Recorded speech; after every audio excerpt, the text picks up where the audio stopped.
Et coucou tout le monde, bienvenue. Nous allons parler un petit moment sur les énergies actuelles, les énergies de la nouvelle lune en Verseau. Pour le petit rappel, le moment des nouvelles lunes sont des phases de renouveau, de nouveaux départs, de nouvelles possibilités et d'opportunités. C'est le moment où on renouvelle nos énergies. Chaque nouvelle lune a ses spécificités en fonction du signe dans lequel elle se trouve.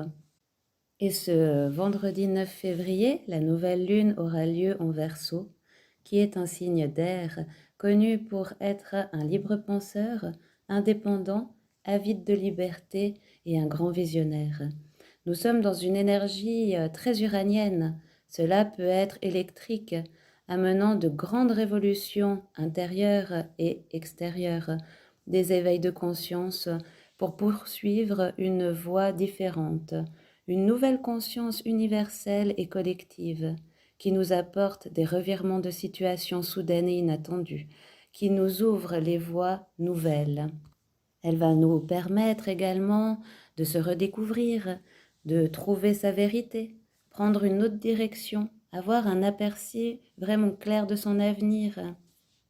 Tout devient plus clair à présent. Le Verseau peut tout réussir s'il s'en donne les moyens.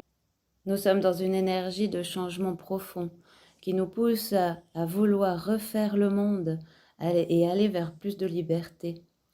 Après les petites résolutions du Capricorne en janvier, il s'agit maintenant de voir beaucoup plus grand, beaucoup plus loin, être plus aligné avec soi et les autres, d'ouvrir son réseau et de se connecter à l'autre, à l'humain. Nous sommes à quelques jours de la Saint-Valentin et avec la conjonction de Pluton, Mars et Vénus qui requiert un amour qui coule de source mais qui n'emprisonne pas, et aussi avec le portail du 2-2 jusqu'au 22-2 qui est en résonance avec l'ouverture du cœur, l'amour inconditionnel. C'est une énergie qui peut nous ramener à février 2022 qui était sous les mêmes aspects. Sous le signe du Capricorne également, c'est qui peut amener une crise relationnelle pour faire avancer les choses. Il ne faut pas oublier que Pluton est une planète transformatrice qui nous purifie pour nous apporter la guérison, signe de changement, d'avancement dans la vie relationnelle, amoureux, amicale ou sociale.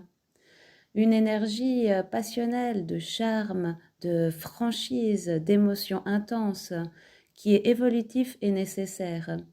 Avec Vénus et Mars dans la sagesse du Capricorne, notre féminin et notre masculin divin peut s'équilibrer en soi et se rencontrer pour pouvoir s'unir et avancer ensemble en toute harmonie. C'est une très belle période de guérison avec la planète Chiron qui nous met en lumière nos blessures profondes pour pouvoir les transmuter. Le nœud nord qui est en lien avec notre passé et notre karma sont tous deux aspects qui nous met en action pour voir nos blessures, les guérir, lâcher le passé et affirmer le je suis, prendre sa place dans le collectif et comprendre au mieux nos relations. Avec Saturne en poisson qui est relié à Jupiter, nous amène du constructif dans la vie sociale et relationnelle. Elle vient nous amener une énergie pour structurer nos projets et concrétiser nos rêves. On a vraiment un petit coup de pouce de la planète Jupiter qui est la planète de la chance, de l'expansion. Donc c'est une belle période pour rêver grand, rêver mieux. Et nous avons également un magnifique trigone entre Uranus et Vénus qui est là pour que nous relions aux autres avec des échanges d'âme à âme, de cœur à cœur, de nouvelles rencontres, amélioration de vie relationnelle avec de l'inattendu qui nous demande de sortir de notre zone de confort et de faire confiance à la vie et en son cœur. Vous l'aurez bien compris, tout est possible, mais maintenant il faut savoir saisir les occasions, les opportunités, ce qui arrive à nous. J'aurais tendance à dire sans trop réfléchir, sortir de sa tête pour entrer dans son cœur. Lui qui sait où nous amener pour nous faire grandir. Laisser peut-être sa tête de côté, les questionnements, les analyses de côté. Ce n'est pas la bonne période pour cela. Il nous faut juste savoir accueillir ce grand chamboulement que Uranus peut nous apporter et voilà, l'accueillir les bras ouverts avec le cœur d'un enfant et les yeux qui pétillent.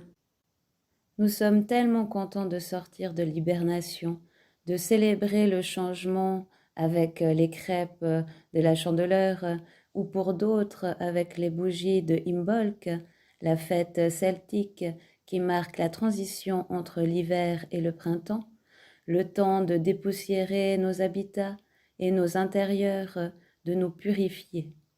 Nous sommes à mi-chemin entre le solstice d'hiver et l'équinoxe du printemps. La nouvelle lune de février est doublement renouvelante, car elle marque la fin du premier cycle lunaire, ce qui explique pourquoi le nouvel an chinois commence toujours avec le deuxième cycle lunaire de l'année en cours. À noter, pour cette nouvelle année 2024, sera une année de dragon de bois, symbole de créativité et de chance, un signe de bon augure dans la tradition chinoise, caractérisé par la détermination, l'optimisme et le courage. Mais attention à ne pas vouloir aller trop vite. Nos projets ne sont pas forcément à l'heure de tout de suite. Donc, frustration, impatience, dureté avec soi-même, surtension ou à l'inverse, léthargie et fausse sérénité. Soyons progressistes, nous avons le temps pour l'heure. Rappelons-nous que les projets en cours prennent tranquillement racine. Patience et persévérance. Rappelez-vous qu'il n'y a pas de printemps radieux sans grand nettoyage de printemps. Et nous sommes dans cet entre-deux, une période de purification pour voir s'ouvrir un avenir radieux. Prenez le temps pour vous, le temps de vous purifier. Nous sommes que aux prémices du printemps. Ne pas vouloir aller trop vite dans ces projets ou forcer les choses. De toute façon, avec cette énergie uranienne, les changements, les chamboulements, les chambardements arriveront tout seuls dans votre vie. Maintenant, si vous voulez savoir un peu plus dans quel secteur de votre vie aura lieu ces chamboulements, vous pouvez toujours regarder votre carte natale. Si vous n'en avez pas, sur Internet, il est facile aujourd'hui de demander sa carte du ciel natale et de voir dans quel secteur Pluton en Verseau voilà, touche quelle maison pour savoir si ça touchera beaucoup plus le relationnel ou le côté travail. Mais à mon avis, je pense que pour la plupart d'entre nous, nous voyons déjà bien ces changements se dessiner et nous embarquer pour cette toute nouvelle aventure qui s'ouvre à nous. Je vous conseille également, comme je disais tout à l'heure, de vous purifier. Nous sommes quand même dans une énergie où on fait un peu le nettoyage de printemps avant l'heure. Donc pensez peut-être à prendre des bains avec du sel marin, purifier vos appartements, vos maisons. En fait, on chasse vraiment le passé pour ancrer la nouvelle énergie. Et si vous regardez, ce qui est assez rigolo quand même, c'est que c'est une nouvelle lune qui est à 23h59. Donc, on ne sait pas trop si c'est le 9 février ou le 10 février. Et en numérologie, on est sur un 9 qui est la fin d'un cycle et à cheval à 1 minute près du 1, voilà, du nouveau départ. Donc oui, le nouveau départ est là, mais il y a 1 minute de décalage. Donc soyez quand même patient et moi je vous souhaite tout le meilleur et je vous souhaite vraiment un excellent voyage avec cette nouvelle lune. Je vous conseille aussi de faire peut-être de l'eau lunaire, mettre de l'eau sous l'énergie de la lune et d'ancrer vos vœux parce que c'est vraiment une belle période. Tout est possible, tout est possible. Allez, je vous dis à bientôt. Je vous souhaite une belle journée ou une belle soirée.